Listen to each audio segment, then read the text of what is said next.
Are presidents or presidential candidates safe in America? This is the question that we are asking you today. Should we start calling the USA as the United Shock of America? He stood up, pumped his fist, and he said, fight, fight, fight. I don't know of anybody using an AR-15 and missing at 150 yards. In some southern states of the United States of America, you can order an assault rifle from the internet. It will be delivered. They should have posted a policeman outside every one of those buildings to ensure that nobody got on top. Today, I would like to ask Americans, and I would like to tell them also that this is probably the time to look inwards. Rather than pointing your fingers at the rest of the world, especially India, look inwards. Your structure is collapsing. Chair and friends, I'm Major Gaurav Arya and you're watching the Chanakya Dialogues English. Like this video, subscribe to our channel and don't forget to press the bell icon. Now friends, are presidents or presidential candidates safe in America? This is the question that we are asking you today. Do you feel that presidents and presidential candidates are safe in the United States of America? We'll also give you a list of all the presidents of America or presidents-elect or candidates for presidents who have been assassinated or people tried to assassinate them, but they were safe. We are going to tell you all that today. But should we start calling the USA as the United Shock of America rather than the United States of America? I'm saying this because in one of the biggest shockers in American politics in recent years, a Republican candidate and former US President Donald Trump escaped an assassination attempt during a rally in Pennsylvania. Friends, unfortunately, this is not the first time that a US presidential candidate somebody has attempted to kill him. The list is very long. How a 20-year-old managed to plot the assassination attempt of Donald Trump is something that, we'll never know. He was alone. Was he backed by the CIA, Democrats, or even a faction amongst the Biden administration? Let's find out in this video. There are 2-3 things I'd like to point out before I go further. There are a lot of conspiracy theories. All right. There is the Republican conspiracy theory, there is the Democratic Republican conspiracy theory, there is the war conspiracy theory. We're going to deal with each and every one of them. The American social media is rife with rumor. Everybody has an opinion, and as usual for Americans, nobody is afraid to voice their opinion, however lunatic that opinion might sound. Now, Donald Trump, the former American president and the presidential candidate for the 2024 US elections, was shot in his ear in an assassination attempt at a campaign rally in Pennsylvania on July 14th, Saturday. Now, ladies and gentlemen, the bullet pierced his ear and suddenly Trump dropped to the ground. He stood up, pumped his fist, and he said, fight, fight, fight. And this made for an iconic picture, an iconic photograph, and this picture is going to be shown even after the elections. They're over. People are going to share this picture, is going to become part of posters, is going to become part of merchandising. I mean, you name it. This picture has actually made Trump immortal. Even the people who did not like Trump are now saying that, okay, we don't like Trump, but at least the man has guts. Just imagine you've been shot. You don't know where the person is, because at that point in time, it wasn't confirmed to former President Trump that the assailant was shot dead, that he was dead. But even then, he had the courage to stand up in public view and say, fight. This is something that the people of America have really appreciated. And now the assassin has been identified as Thomas Matthew Crooks, a 20-year-old from Bethel Park, Pennsylvania, and he's been identified by the FBI. Crooks fired multiple shots from the roof of a nearby building, with one bullet skimming Trump's ear and causing significant bleeding. And it is said that he allegedly used an AR-style rifle to open fire on the crowd at the Trump campaign rally. Now, ladies and gentlemen, there are various things that I'd like to point out before I go to point number 3. And, okay, let me very quickly complete point number 3 and then I'll get back to what I was saying. According to officials, Crooks slipped onto a rooftop location 150 yards from the stage where Trump was speaking and began firing an AR-15 style semi-automatic rifle, a weapon legally bought by his father. Now, ladies and gentlemen, Thomas Matthew Crooks, he gets onto a building, which is actually a factory building, not a very tall building, less than 150 meters away. And he has line of sight to Trump. He's absolutely line of sight to Trump. Thank God it was not a trained person. Had this been a ex-US Army or an ex-US Marine person, the unthinkable would have happened. I don't know of anybody using an AR-15 and missing at 150 yards. For an assault rifle, right? An AR-15, that's what the FBI is saying. I haven't seen the weapon, but they're talking about an AR-15. To miss at 150 yards. 150 yards is nothing for an assault rifle. I'll just give you a perspective. An AK-47 can lay down accurate fire at 300 meters. And an INSAS 5.56 can lay down accurate fire at 400 meters. For somebody to miss at 150, when he was using telescopic sights, Thomas Matthew Crooks would have been a very bad shooter. But he was also unlucky. And Trump was very lucky, because if you see, and I'd like you to watch this short video.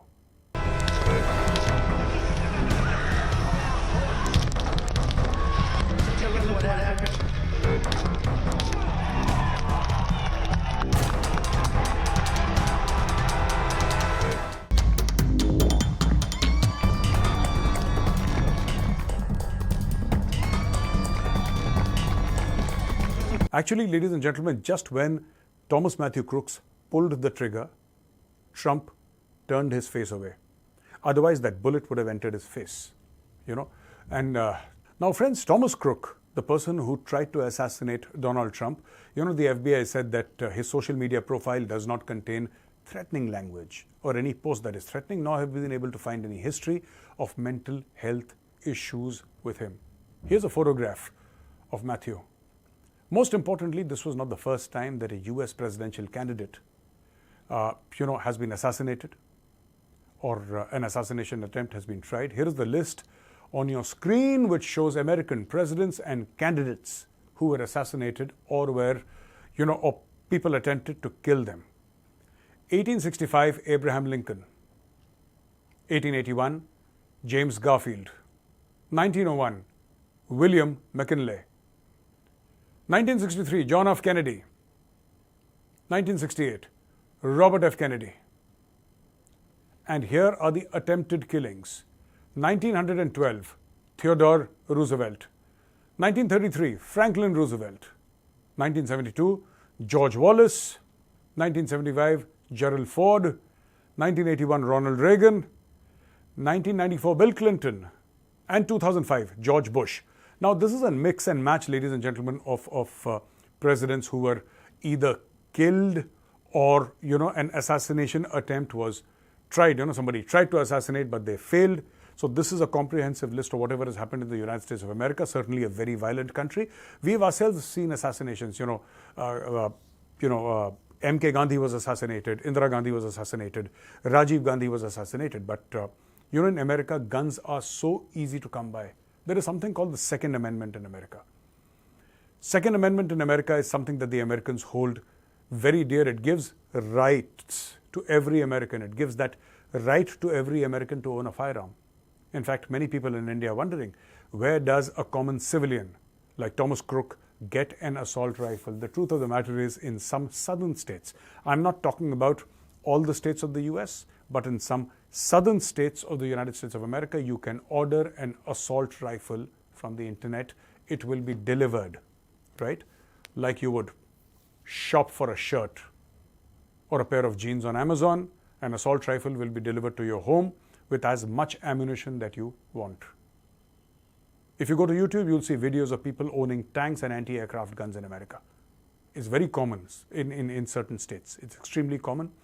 So America is the most armed nation on earth, and I'm only talking about civilians. I'm not talking about the military.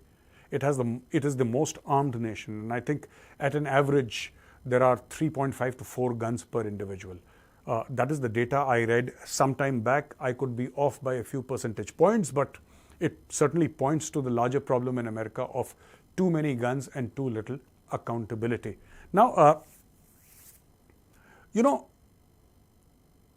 a lot of Democrats and a lot of Republicans have said stuff about this, and each have their own conspiracy theories, but Before I go to the conspiracy theories, ladies and gentlemen, I'd like to understand, you know, how did this person reach the roof with a rifle? After all, former President Trump is a Secret Service protectee, the same Secret Service that protects the President of the United States of America and his family. They were protecting Donald Trump. How did the shooter reach the roof? This is broad daylight. Why did nobody notice the shooter? Why weren't there drones overhead figuring out why wasn't the rooftop occupied? There are so many questions that I do not have answers to, and maybe we'll never know the answers. Ladies and gentlemen, I find it very difficult to believe that a shooter can occupy the roof of a building with an assault rifle within 150 meters of a Secret Service protectee. This is beyond understanding, right? And the Secret Service is supposed to be the #1 agency in the world when it comes to protecting a head of state.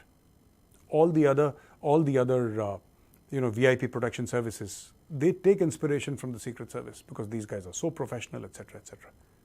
I don't know what happened. They should have had a drone overhead, even a commercial drone.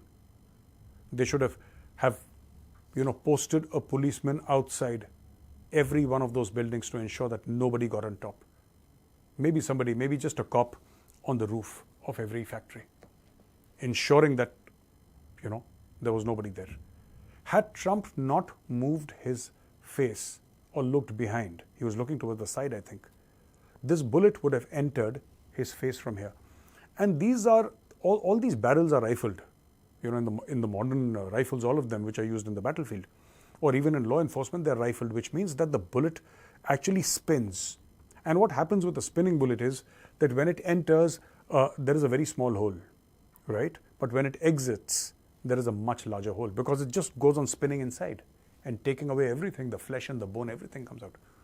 That is how the rifled bullets, it's greater accuracy, it's more stability, but it's extremely dangerous. So ladies and gentlemen, I've discussed about the shooter, but now let's come to what the Democrats and the Republicans are saying. And obviously, the Democrats are saying that Trump has done it on himself because Trump felt that he would lose and he wanted sympathy of the voters, so he got himself shot, which is a stupid argument because nobody, not even Trump, would take such a risk. There isn't a shooter in the world who can guarantee that at 150 yards, while, it has to be an Olympic gold medalist. And an Olympic gold medalist is not going to be shooting with an AR-15. How can you say that? How can somebody guarantee that, the bullet will graze your ear but not enter your face? It's impossible to. I think all these people who are saying, all these Democrats who are saying that Trump staged this, it was a false flag, I think they're just being stupid. I have no other words, I'm sorry. They're just being stupid. It can't be done. It is physically, the laws of physics would defy because, once the bullet takes off, right, there are so many things that can impact the trajectory of the bullet, including wind, including humidity. Maybe not at this short range of 150 meters, but still you can't take a risk. You cannot take a risk. I think this guy went on the roof and he tried to shoot the president, or former president, I beg your pardon, but I do not think that he was a plant by the Republican Party because it cannot be done like that. It cannot be, not even a stupid person would attempt this. Because one small error, one small little error, and you're gone, right? And the Republicans are saying that maybe the Democrats did it. And they did it primarily because they felt that, Joe Biden would have lost. And it is actually the Democrats who are pressurizing Joe Biden to step down so somebody else can take his place. So they would use this incident of somebody trying to assassinate Trump and then tell Biden that, hey, Biden, listen, you see Trump's popularity has gone up. People sympathize with Donald Trump. You're going to lose. Step aside. We'll put up somebody who can put up a good fight. And there is no point in being humiliated at this age because Trump is anyway going to win otherwise. Now, I'll give you a third angle, ladies and gentlemen. This also seems plausible, though it could very well be a conspiracy theory now. Trump has been saying no to war. Trump was the president who said that, stop the war in Afghanistan. He's the person who's been saying all this while, I'm not giving money or guns to Zelensky, to fight Russia.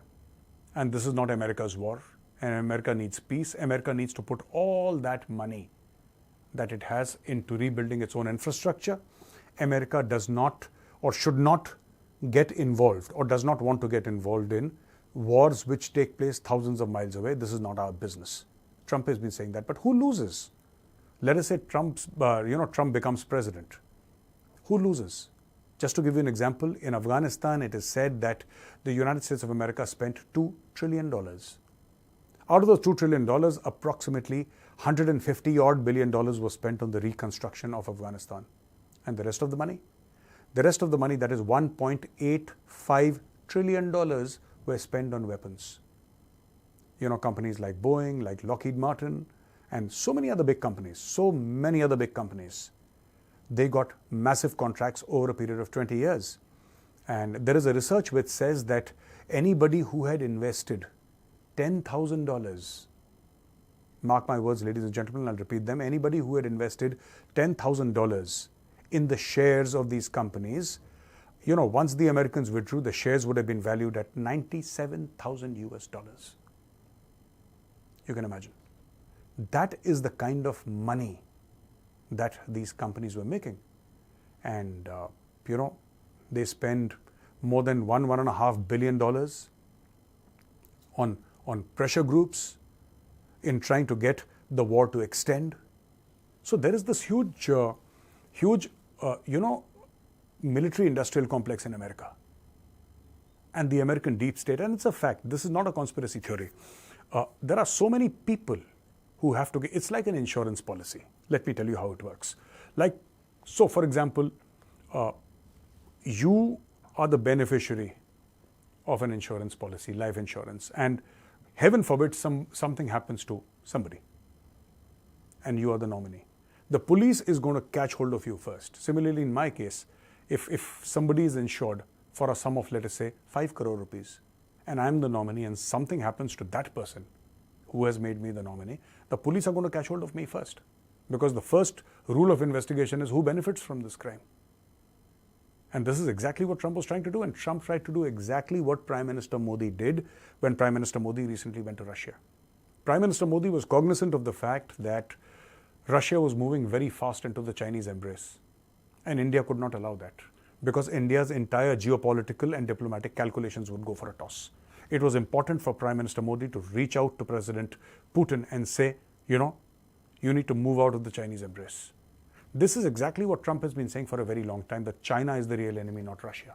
But there is a lot of Cold War thinking in the American corridors of power, in the Pentagon, in the Secretary of State's office, in the White House. There are old-timers who have grown up with the Cold War, and it's very difficult to convince them that now you have a new enemy, and that enemy is called China. So, ladies and gentlemen, we'll never know who put Crooks up to this job. Or maybe FBI will come up with some sort of a clue saying that these were the people responsible for putting up Crooks, and saying that you shoot the former president. Let's see. But America looks more fractured today than it has ever before. The hatred, political hatred because of a difference of opinion amongst various political groups. I've never seen it so bad in the United States of America. This was a country that always had scope for dialogue. There was always the scope of, that I would disagree with you, but we can still have a dialogue. I think that scope has disappeared in the United States of America. This is the same America that often casts aspersions on India's political process. Today, I would like to ask Americans, and I would like to tell them also, that this is probably the time to look inwards. Rather than pointing your fingers at the rest of the world, especially India, look inwards. Your structure is collapsing.